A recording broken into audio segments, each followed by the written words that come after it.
عبد الاله الحوت. انا شوف ماشي تنتشفى ولا شي حاجه. شوف راه وبنادم، شوف بنادم راه عبد الاله مول الحوت. حكمت المحكمه على عبد الاله. دابا داخل مواقع التواصل الاجتماعي وانا ندخل وانا نقرا طالع ليا هو كنقول اوش كلشي كاتب حكمت المحكمه على عبد الاله مول الحوت ب5 اشهر حبسا نافذا موقوف التنفيذ وغرامه ماليه وما تم منعه من 5 سنوات. هادشي اللي كاتبين.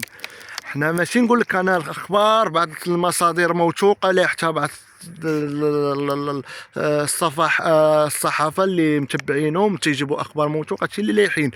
المهم كما كتشوفوا القانون فوق كلشي. وشوف هو بنادم ما تبغيش ليه الاذى، ولكن راه بنادم راه عاوتاني راه اللي دار شي حاجه راه. المهم كما كتشوفوا هذا هو القانون والقانون فوق كلشي. وكما كتشوفوا اللي دار شي حاجه راه اللي دار الذنب كيستاهل العقوبه. المهم كما كتشوفوا كان معكم امين فلاحي صانع محتوى من مدينه عين عتيق تماره، وتحياتي لكم. عندهم 1,000,000 متابع وتحياتي. هذا هو شوف لا ما بتقول لي لا لا لا، هذا هو القانون.